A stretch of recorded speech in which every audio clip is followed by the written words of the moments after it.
probably one of the hardest things to figure out how to navigate after an affair is, what do we do with all of these memories?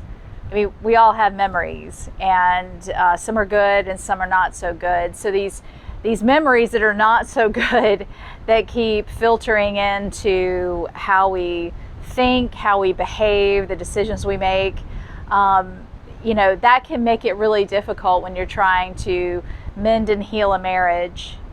So we're going to talk a little bit in this particular video about how we can manage these memories and the healthier way to use them for decision making and healing our marriage moving forward.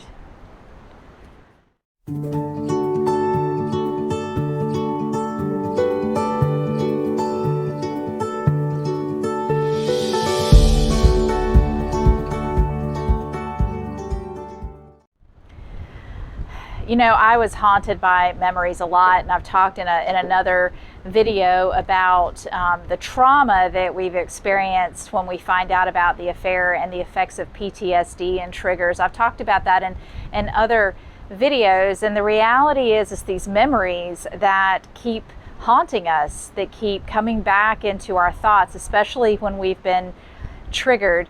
And these memories also create something I like to call a filter, something that can really interfere with how we see our husband and how we make decisions moving forward about our marriage. And if we don't navigate this in a healthy way, it can really cause a lot of issues within the relationship. So let's talk a minute about what I mean by filters.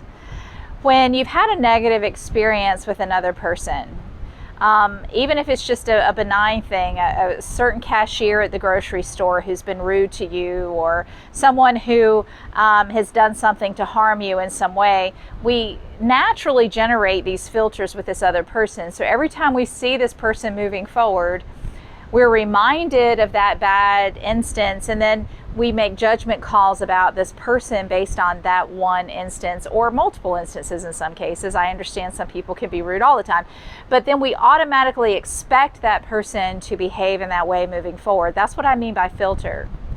So our husbands lied to us, they deceived us, they led us to believe something that wasn't true. When we found out the truth, now how do we see them? How do we understand our spouse? And every time our spouse says something, we run it through this filter. Are they telling us the truth? Do they mean what they're saying? So what I mean by filter is these memories we have of what our husband did or did not do creates for us certain scenarios where we may or may not be giving them the benefit of the doubt. We may be always assuming the worst. We may be utilizing these memories to just, not really give them a chance to be the person they may be trying to be.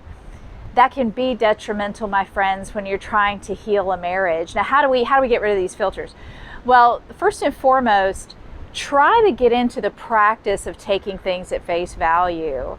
I think another thing these memories tend to do to us is they have us hyper analyzing every word that comes out of our husband's mouth, hyper analyzing every look on their face, where they're going, what they're doing, because we're always looking. Are they telling us the truth? Do they mean what they say they mean? So we have to take these memories and say, these memories are just that. They're in the past.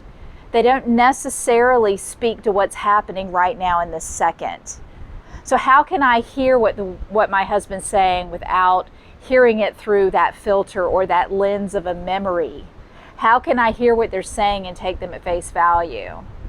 So try to be very mindful of how you're interpreting what your husband's saying. Don't spiral into overanalyzing and hyperanalyzing everything, because you don't know. You're not in their head. And don't insinuate what they may or may not be thinking, again, based on these memories. Now, is this easy to do? No, it's not, especially if you've been building up a lot of these filters over a long period of time. It's hard to break them down. It's hard to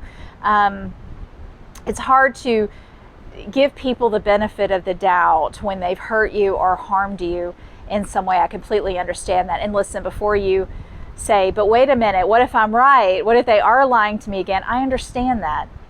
But we can't control our spouse. We can't control what they say or what they do. All we can do is control how we interpret and understand what they're saying to us.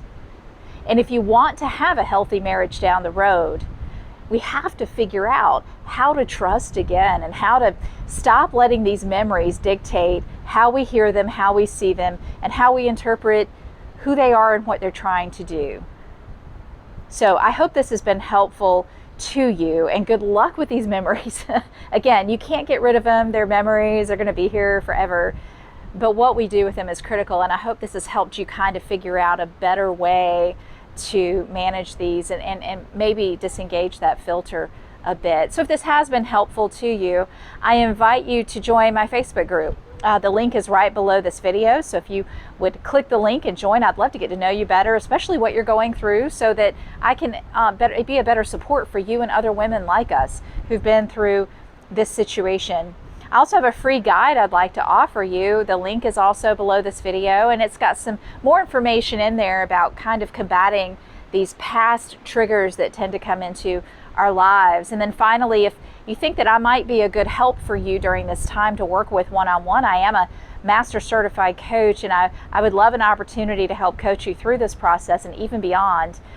It's what I really feel called to do, especially after going through what I've been through in my own life. So until we meet again, good luck with you with these memories and these filters, and I just wish you all the best.